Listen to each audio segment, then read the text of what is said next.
Boa noite.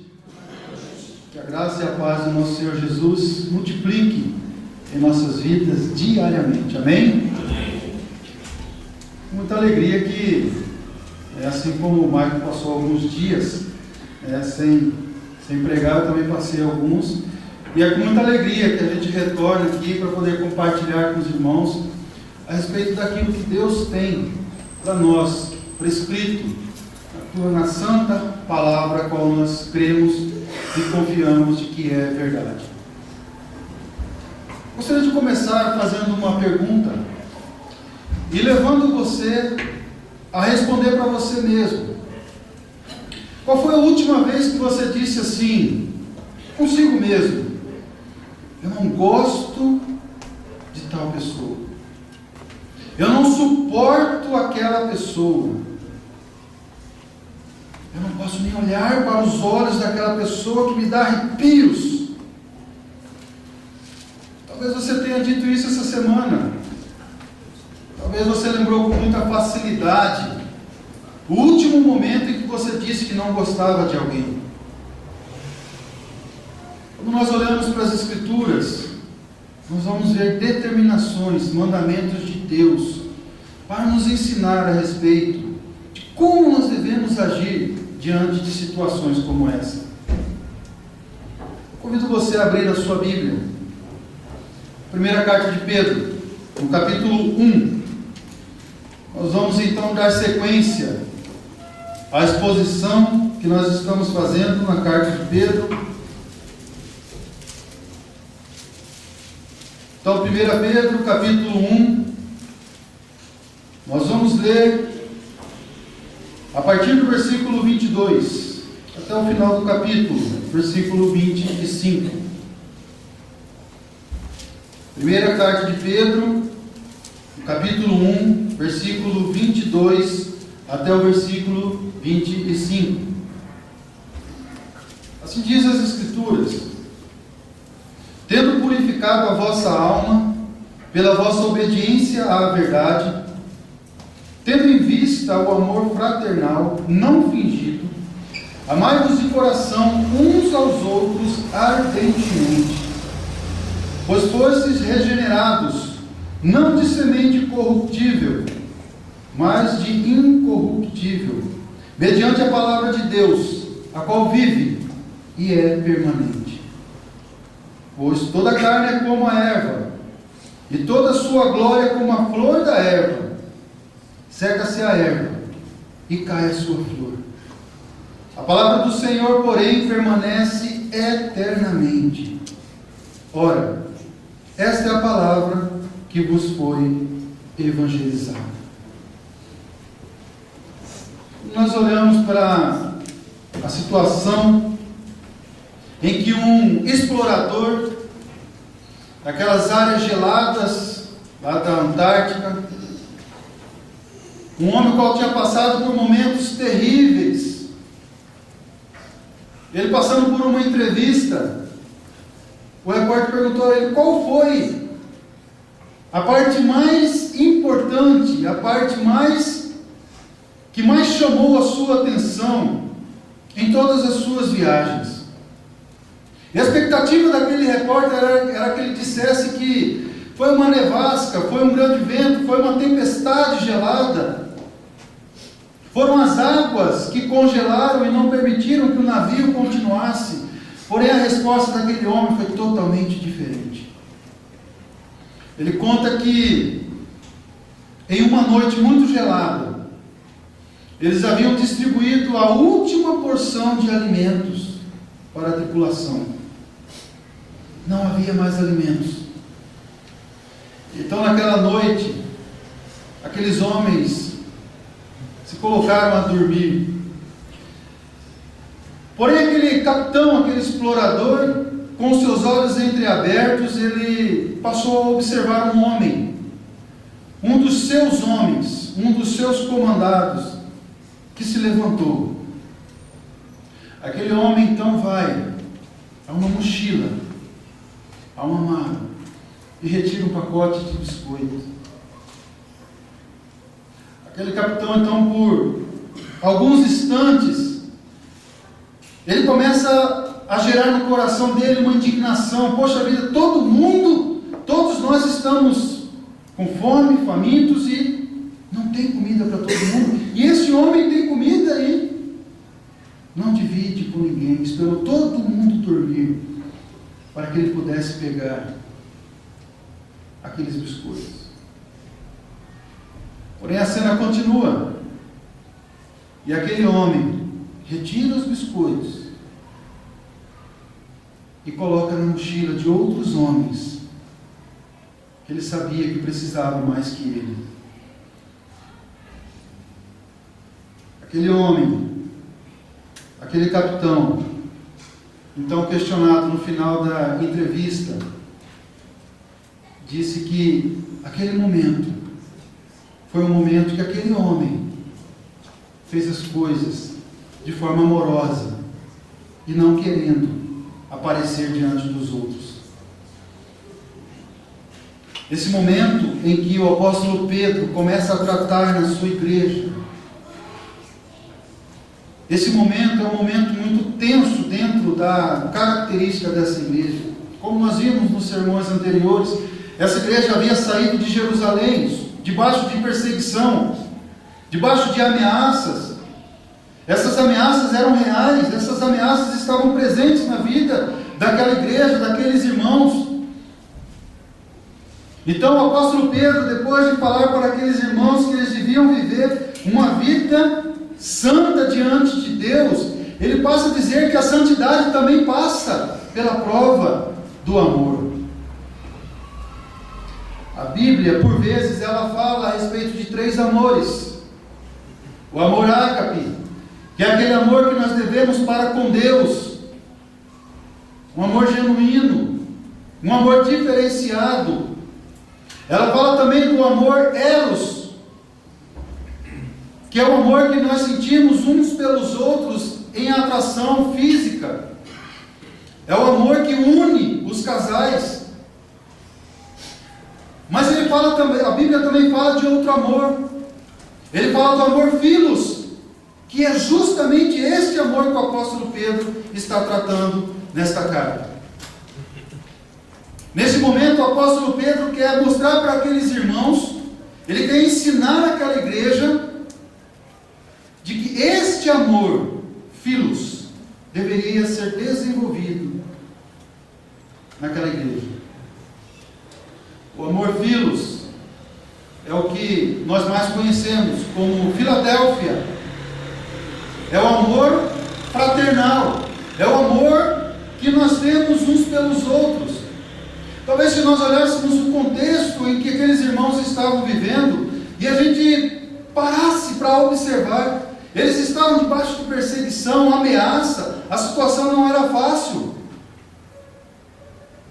Talvez aqueles irmãos estivessem brigando entre si.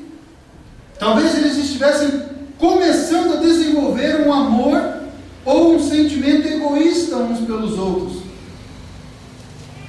Talvez aqueles irmãos estavam pensando somente em si. Tudo bem, nós vamos ser perseguidos, mas eu vou cuidar da minha vida, eu vou me proteger e o restante que se vire. O texto não diz isso, mas nós podemos ver que era uma situação complicada que aqueles irmãos viviam. Então o apóstolo Pedro vem dizer justamente isso. A preocupação do apóstolo Pedro ao escrever a carta, esta carta a esta igreja, era ensinar aqueles irmãos que entre o momento da regeneração, entre o momento em que Jesus salvou aqueles irmãos e o momento da glorificação, ou seja, o momento final das nossas vidas, esse momento ele deveria ter um cuidado especial. E esse cuidado especial passa pela santidade. E a santidade precisa passar pelo amor. O amor uns pelos outros. O apóstolo Pedro começa esse bloco que nós lemos com a palavra tendo purificado, ou seja, ele está fazendo uma conexão com o pensamento anterior que fala justamente de santidade. Percebam que em negrito aí o título que a Sociedade Bíblica colocou é a santidade no amor. O apóstolo Pedro quer mostrar para aqueles irmãos que a santidade, a vida santa diante de Deus, ela passa pelo amor uns pelos outros. É impossível nós agradarmos a Deus, é impossível nós desenvolvermos uma vida santa se nós não amamos uns aos outros. E quando nós olhamos para a situação pecaminosa em que nós muitas vezes vivemos, é justamente isso que nos impede, é justamente isso que nos atrapalha a desenvolver esse amor pelos irmãos. Eu não sei o que veio na sua lembrança quando eu perguntei se você teve desavença, se você pensou algo ruim de alguma pessoa nos últimos dias. Mas você conhece o seu coração. E o que o apóstolo Pedro está nos ensinando é justamente isso. Talvez o amor daqueles irmãos estivesse esfriando. Talvez eles estivessem desistindo de tudo, pensando em jogar a toalha. O apóstolo Pedro vem dizer que a vida santa, ela passa pelo amor, filhos, ele passa pela Filadélfia, pelo amor fraternal, o amor uns pelos outros. Um pouco antes, o apóstolo Pedro já tinha falado sobre o amor, e ele vai dizer que, lá no versículo 20, de que Deus fez toda a obra de redenção, ele enviou seu Filho para sofrer, morrer, ser sepultado e ressurgir, tudo isso por quê? Por amor de vós. Então, o apóstolo Pedro já começa a ensinar sobre o amor, dizendo que o amor deve fazer parte da vida santa de todo o crente em Jesus Cristo. Eu não sei se você está zangado com alguém, eu não sei se você está brigado com alguém, eu não sei se você está, como dizem, de mal de alguém.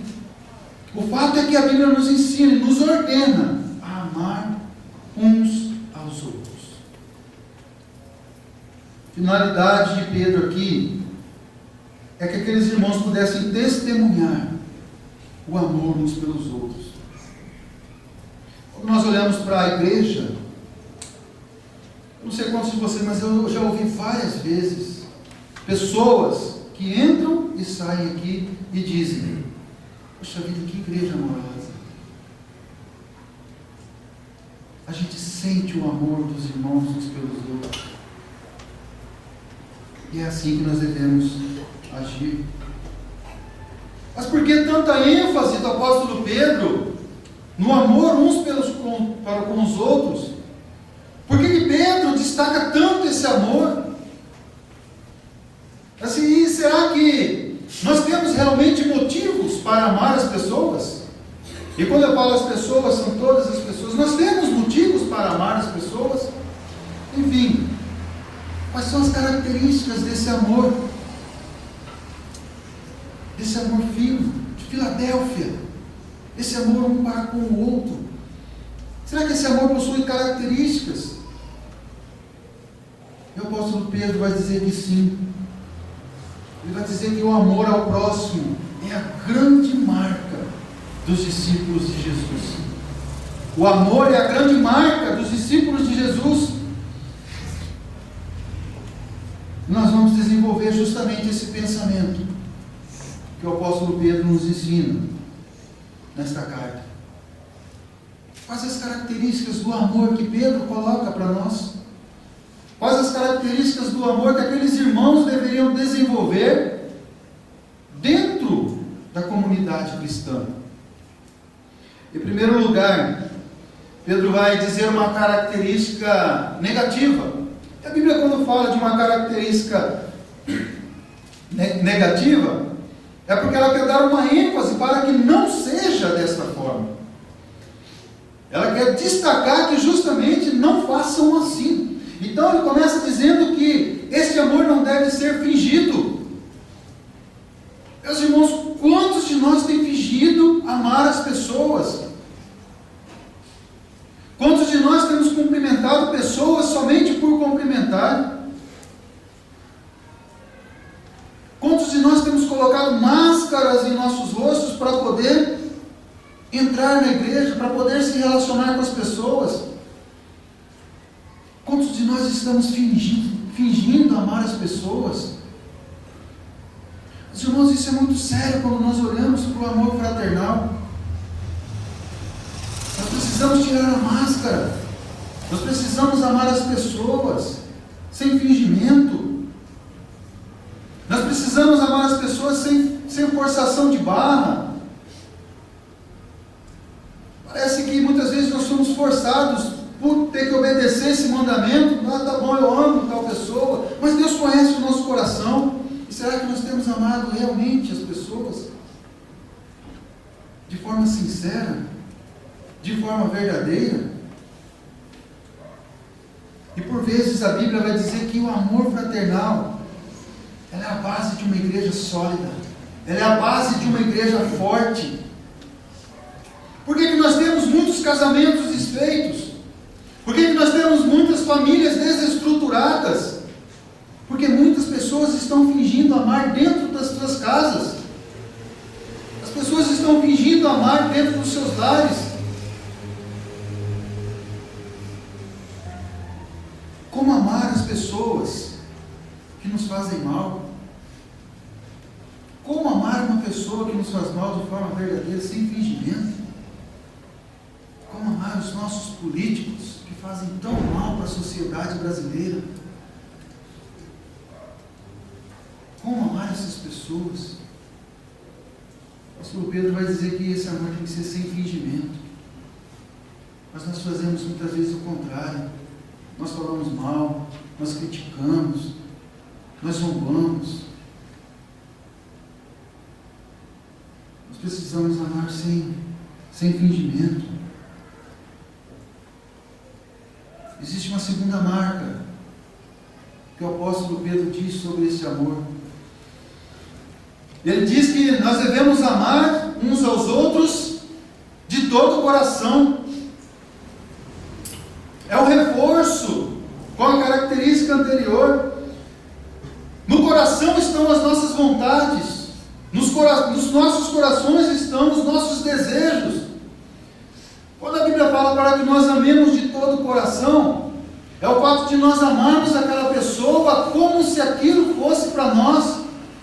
Qual a sua vontade para você? É ruim? Qual o desejo do seu coração para a sua pessoa? É ruim? Claro que não. Então Pedro está dizendo justamente isso. Ame como você fosse amar você mesmo. Foi isso que Jesus ensinou. Ame de toda a vontade do seu coração, como se a sua vontade fosse para você mesmo. O que você deseja para você? Isso deve ser o mesmo que você deve desejar para outra pessoa. Sabe, meus irmãos, amar de coração é desejar o bem daquela pessoa. Quantas pessoas têm desejado mal? Talvez uma das palavras que a gente tem ouvido muitas vezes, bem feito. Muitas pessoas desejando mal para outras pessoas, desejando que ela tropece, desejando que dê errado. Amar de todo o coração, ter uma disposição de servir aquela pessoa. Jesus nos amou de todo o coração, e por isso Ele veio para o mundo, não para ser servido, mas para servir. Assim Jesus nos ensinou.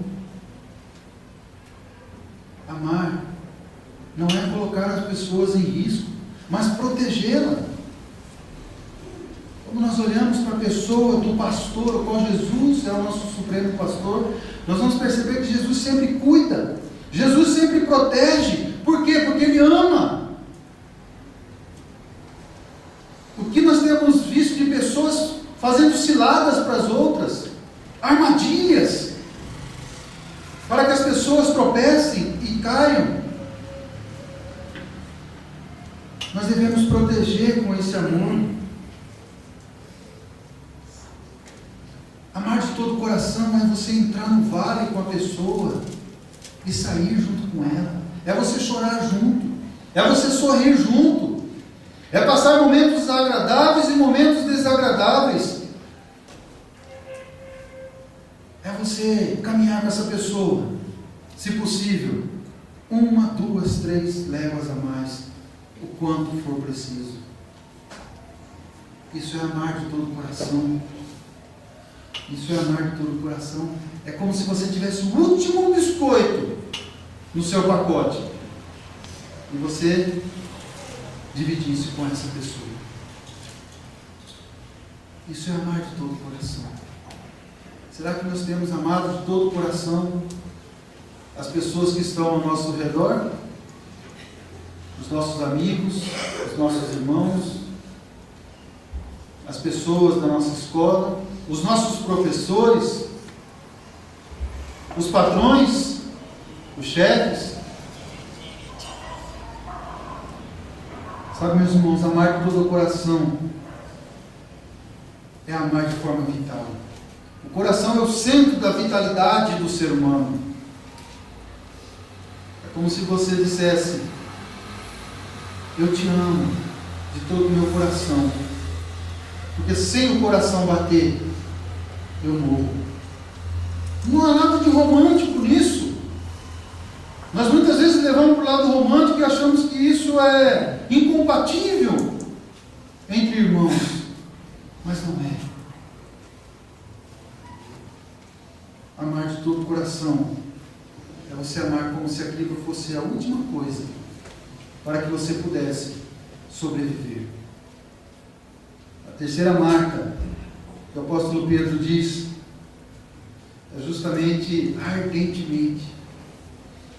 Amar de forma ardente. Amar de forma ardente é amar ao máximo. É você colocar o amor pelas pessoas no nível máximo de amor. Amar ardentemente não é você dividir o amor e dar um pedacinho para cada um, é você declarar o seu amor por completo pelas pessoas. Você fazendo isso, você não vai fazer ciladas, você não vai criar armadilhas para as pessoas. Amar intensamente, amar de forma racional, de forma lógica, amar a ponto de pregar o Evangelho para o perdido, amar a ponto de você ter a sensibilidade de ver o que a pessoa está precisando e ajudá-la. Não esperar a pessoa pedir. Amar intensamente, ardentemente, é amar de forma constante. Esse é o problema. Nós amamos muito de forma inconstante. Nós amamos hoje e não amamos amanhã. Nós amamos hoje porque a pessoa nos cumprimentou, deu um sorriso e disse um bom dia para nós. Mas se no outro dia a pessoa não nos cumprimentar, nós deixamos de amar. O amor ardente, ele é constante, ele é permanente. Eu não sei claramente o que aqueles irmãos estavam passando. O fato é que eles estavam deixando de amar de forma constante. E por isso o apóstolo Pedro ensina aqueles irmãos que eles devem sim amar as pessoas. Essa característica diz que nós devemos amar os irmãos acima de tudo. Não acima de Deus, mas acima de todas as coisas as quais nós temos aqui. O próprio apóstolo, no capítulo 4, no versículo 8 dessa mesma carta, ele diz assim: acima de tudo, porém, tende amor intenso uns para com os outros, porque o amor cobre multidão de pecados. É uma ordenança, não é uma opção, é um mandamento. E nós devemos sim cumprir o mandamento qual Deus deixou para nós. E por que o apóstolo Pedro dá tanta importância, tanta ênfase? É porque esta vida santa a qual nós devemos seguir, ela passa pelo amor. Talvez tenha alguém presente aqui no culto, da qual você precisa rever alguns conceitos, pedir perdão, perdoar. Talvez existem relacionamentos quebrados. Então o apóstolo Pedro vai dizer: mas por que eu tenho que amar desta forma? Sem fingimento, de forma intensa. E ele então dá os motivos. Primeiro ele diz que nós não amamos porque muitas vezes nós não somos gratos, nós temos um coração ingrato. A ingratidão ela está presente em nossas vidas por muitas e muitas vezes. Por que nós muitas vezes não amamos a Deus como nós deveríamos amar? Porque muitas vezes nós não reconhecemos que as coisas e todas as coisas vêm dele. E por que muitas vezes nós não amamos as pessoas? Porque nós entendemos e nós achamos que todas as pessoas devem fazer somente o bem para nós. Assim eu vou amar. O que Jesus disse? Amar aquele que te faz bem? Isso é fácil. O desafio é amar aquele que te faz mal. O apóstolo Pedro começa com algumas respostas teológicas que vai nos conduzir a entender o porquê que nós devemos amar de forma intensa e sem fingimento. Em primeiro lugar, ele fala assim, bem no início do versículo 22, ele diz assim: tendo purificado a vossa alma. O primeiro grande motivo é porque a sua alma, a sua vida foi purificada. Jesus morreu na cruz para que nós tivéssemos os nossos corações purificados. Essa linguagem para aqueles irmãos era mais clara, porque a purificação com água era mais comum no Antigo Testamento. Mas o fato é que nós temos a nossa vida purificada em Jesus Cristo. E essa purificação passou pelo amor de Jesus por nós. Esse é o primeiro grande motivo. Vocês foram purificados, a alma de vocês foi purificada. Por isso, amem os irmãos ardentemente. Amem sem fingimento.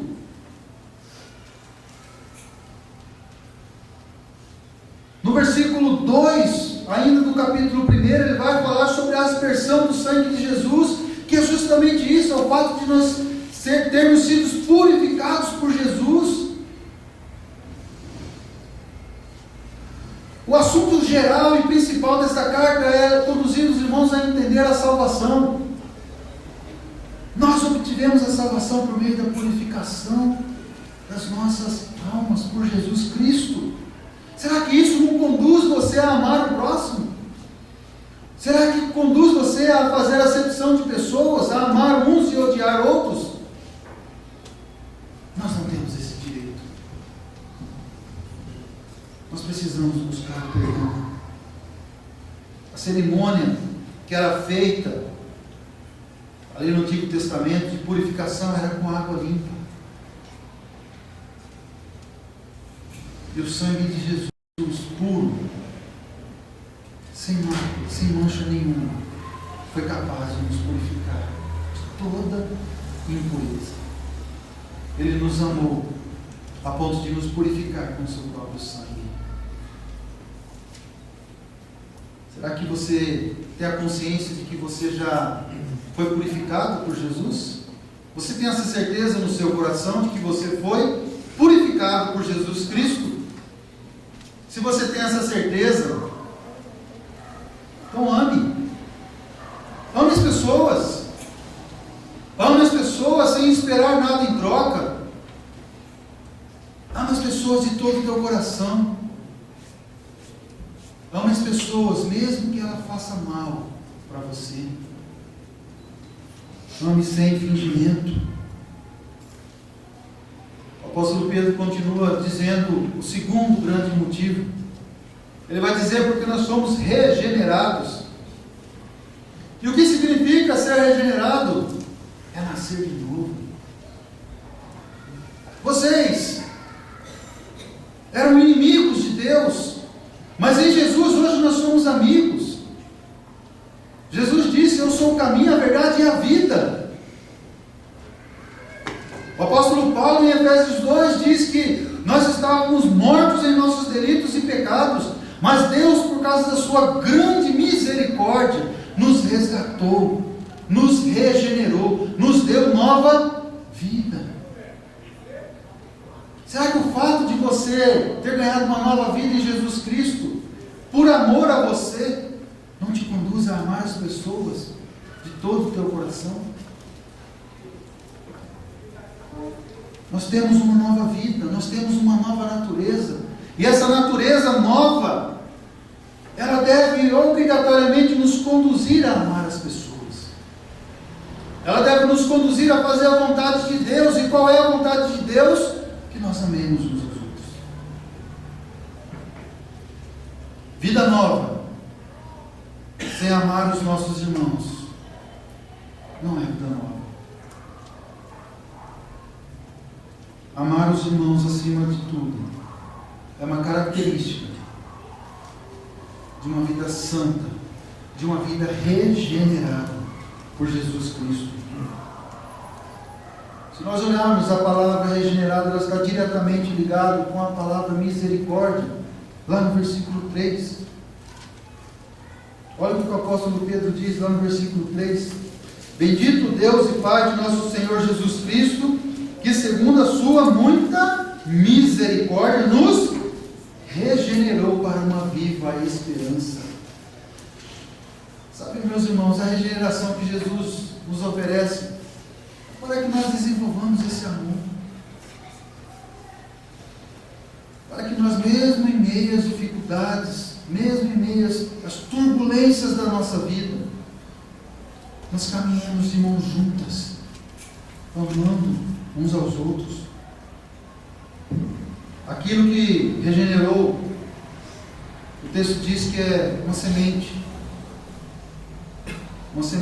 que é incorruptível, ou seja, é uma semente que não se corrompe, é uma semente que não se contamina. E aqui ele faz uma clara distinção, uma clara analogia com a semente humana. E se nós olharmos para a semente da qual nós plantamos, nós vamos perceber que essa semente ela precisa ser lançada ao chão, ela precisa se contaminar com a terra, se misturar com a terra, morrer, para depois dar frutos. Mas a semente de Deus não é assim. A semente de Deus, o texto dá duas características para ela. Ela é viva e ela é permanente. Essa é a regeneração que nós temos em Jesus Cristo. O português aí não nos dá um entendimento claro. Ele fala aí a respeito de 3 palavras de Deus, ou palavra do Senhor. E aí nós precisamos recorrer ao texto original. E nós vamos perceber que no versículo 23, quando diz mediante a palavra de Deus, o qual vive e é permanente, aqui palavra é logos. É a mesma palavra que João usou quando disse lá que no princípio era o verbo, ou palavra, se referindo especificamente a Jesus Cristo. Foi Jesus que te regenerou.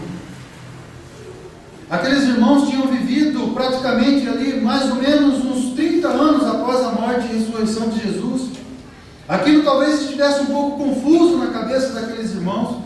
Então o apóstolo Pedro vem dizer justamente isso. Sabe esse Logos? Sabe esse Jesus que morreu? Ele vive, ele está vivo. As ações desse Jesus estão ativas em nossas vidas e ele é permanente. Jesus é eterno. Jesus morreu, mas Jesus ressuscitou e ele está vivo. Nós cantamos isso hoje. Nós precisamos entender que esta semente, ela jamais será corrompida. E é por isso que ela pode nos regenerar. Porque ai de nós se nós fôssemos regenerados por uma semente corruptível, uma semente que tivesse a possibilidade de ser contaminada. Ai de nós! Mas a nossa garantia é que essa semente ela é incorruptível, ela é viva e ela é permanente. Graças a Deus por isso. Graças a Deus por isso. A possibilidade de você amar está no fato de que você foi regenerado. E se você foi regenerado, você tem a obrigação de amar os irmãos, amar as pessoas. Então você foi regenerado, você é nova criatura. As coisas velhas ficaram para trás, coisas novas se fizeram. Então ame. Tem o coração regenerado? Ame. Tem o coração regenerado? Distribua amor pelas pessoas. Cumprimente as pessoas, abrace as pessoas, beije as pessoas. Não se contamine com o pensamento desse século, do individualismo. Seja diferente, faça diferente. E a terceira característica ele vai dizer justamente porque a nossa vida é passageira. E aqui ele faz uma comparação muito clara, falando que a nossa vida, ela tem um tempo determinado. A nossa vida é igual um produto que você compra no mercado, e que é uma das primeiras coisas que muitas vezes nós olhamos é o quê? Data de validade. A nossa vida é assim.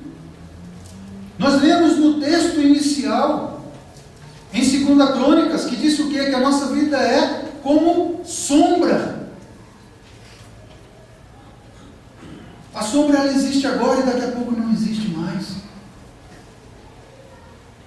Eu entendo que não há maior definição, uma definição mais clara do que a definição de Eclesiastes capítulo 12. Aqueles que puderem, abram sua Bíblia. Eclesiastes capítulo 12.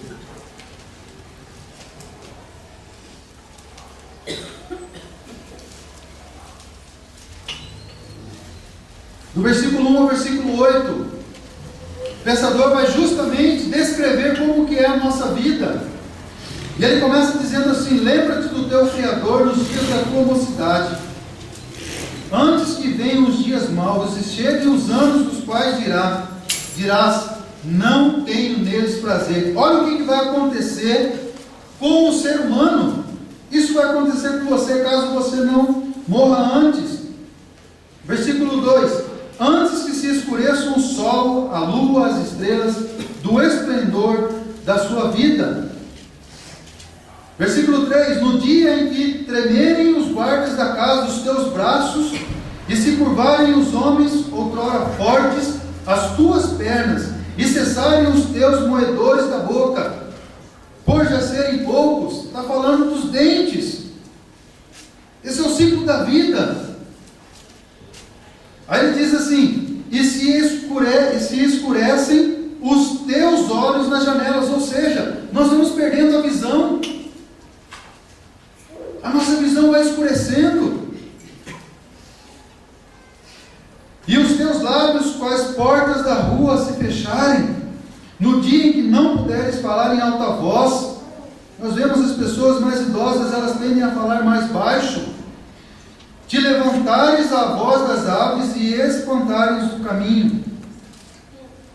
Todas as harmonias, filhas da música te diminuírem, ou seja, a audição também vai diminuir. Como também quando temeres o que é alto e te espantares no caminho. Ficar com medo das coisas. Nós adultos muitas vezes fazemos coisas hoje, não fazemos coisas hoje que nós fazíamos na juventude. Por quê? Porque a nossa vida está se passando. E aí, lá no versículo 6 ele diz assim: antes que se rompa o fio de prata, e se despedace o copo de ouro, e se quebre o cântaro junto à fonte, e se desfaça a roda junto ao poço. 7. e o pó volte à terra, como o era, e o espírito volte a Deus, que o deu. Vaidade de vaidade, diz o pregador, tudo é vaidade. Se você olhar essa palavra vaidade na Bíblia, na palavra hebraica, vaidade, ela quer dizer um sopro, é um vapor. Você já viu o vapor saindo da panela? Ele sobe, no início você consegue ver, logo ele desaparece. Assim é a nossa vida, meus irmãos. O apóstolo Pedro está dizendo justamente isso. Faça as coisas enquanto você está vivo, ame as pessoas enquanto você está vivo, porque vai chegar um momento em que isso não será mais possível. É isso que o pregador de Eclesiastes diz. A nossa vida não passa de carne. Deixe um pedaço de carne em cima da bancada da sua cozinha por alguns dias. O que vai acontecer? Ela vai apodrecer. O nosso tempo aqui está passando. O nosso tempo está correndo. E é por isso que ele começa dizendo que nós somos forasteiros. Nós somos peregrinos neste lugar. Então ame as pessoas. Distribua o seu amor entre as pessoas. Nós sabemos que uns vão viver mais, outros vão viver menos. Essa é a lei da vida. Mas nós não sabemos o dia. Nós estamos com dois casos na família, em que me chamou muita atenção quando eu estava estudando esse texto. Uma prima nossa está a ponto de ter um neném essa semana. E a neném tem um problema muito sério de rins. E a expectativa dos médicos é que ela nasça e morra em poucas horas.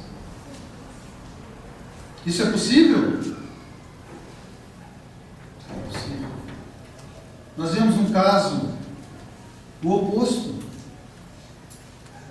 Minha avó está com 100 anos. E essa madrugada, quando eu estava lendo esse texto e estudando esse texto, eu recebi uma ligação de que ela tinha passado mal e estava sendo internada. O fato é que, seja novo, seja velho, todos nós um dia compareceremos diante de Deus. Todos nós compareceremos diante de Deus. Aí Deus vai te perguntar: o quanto de amor você distribuiu pelos seus irmãos? O que nós vamos responder? E por último, ele vai fazer a comparação justamente que nós somos perecíveis e que a palavra de Deus permanece para sempre. Ele vai citar aqui uma referência de Isaías 40, quando Isaías faz justamente essa citação, essas palavras, e ele diz que, sabe essa palavra que foi dita a vocês para vocês amarem uns aos outros, ela foi dita quando? Lá no início, lá nos 10 mandamentos. E conforme Malaquias diz que Deus não muda, e Hebreus vai dizer que Jesus Cristo é o mesmo ontem, hoje e para todo sempre, a palavra de Deus permanece. Então esse mandamento ele não foi prescrito. Esse mandamento continua em vigor nas nossas vidas. Nós precisamos desenvolver. Amar uns aos outros não foi abolido da palavra de Deus. Por quê? Porque a palavra de Deus permanece para todo o sempre. E aqui nós vemos outra referência no versículo 24 e também no 25, falando sobre palavra do Senhor. Aqui o texto original já não diz logos para a palavra, como eu expliquei agora há pouco. Agora diz aqui é rema, ou seja, é a palavra que sai, é o som, é a mensagem entregue, ou seja, toda a palavra de Deus que ele proferiu e que está escrito na Bíblia, a qual nós temos, é verdade e ela permanece para todos sempre. Amar ao Senhor sobre todas as coisas e ao teu próximo como a ti mesmo continua sendo um mandamento para nós. Essa é a confirmação de que o apóstolo Pedro faz nesse pequeno texto. O apóstolo João sintetizou isso muito bem lá em 1 João 4,20. Ele diz assim: se alguém disser amo a Deus e odiar o seu irmão, é o quê? Mentiroso. Pois aquele que não ama seu irmão a quem vê, não pode amar a Deus a quem ele não vê. Ora, temos da parte dele este mandamento: aquele que ama a Deus, ame também a seu irmão. E se nós olharmos para a Bíblia, toda ela vai falar sobre amor. Sabe, meus irmãos, eu queria concluir levando você a pensar de que amor fraternal não é algo que você veste para mostrar para as pessoas. Amor fraternal é uma característica que está dentro do cristão. É uma característica que precisa ser apresentada todos os dias. Não é uma roupa que nós colocamos, ela é uma marca que você tem que carregar. Ela te conduz a pedir perdão, ela te conduz a perdoar, ela conduz você a caminhar junto por todo o tempo. Em Jesus, nós temos a capacidade de amar as pessoas. Ame as pessoas. Ame as pessoas de forma incondicional. Lembra daquele homem no navio? Ele fez as coisas sem aparecer. Não preocupe se as pessoas vão observar se você está amando ou não. Faça isso como se você fosse prestar contas para Deus. Porque o mandamento vem dele. Ele demonstrou esse amor. E é isso que acontece quando nós declaramos o nosso amor pelas pessoas. O apóstolo João, no Evangelho, capítulo 13, versículo 35, ele diz o seguinte: nisto conhecerão todos que sois meus discípulos. Aí ele dá a condição: se tiverdes amor uns pelos outros. A minha oração é para que nós saiamos daqui diferente nesta noite. Para que nós procuremos a pessoa a quem nós não estamos amando. E se for necessário, pedir perdão. Reconhecer o erro. Porque só assim nós estaremos agradando a Deus, que merece todo o nosso louvor, toda a nossa glorificação. Que Jesus nos abençoe e que esse amor seja presente em nossas vidas todos os dias, até o dia que Ele nos chamar.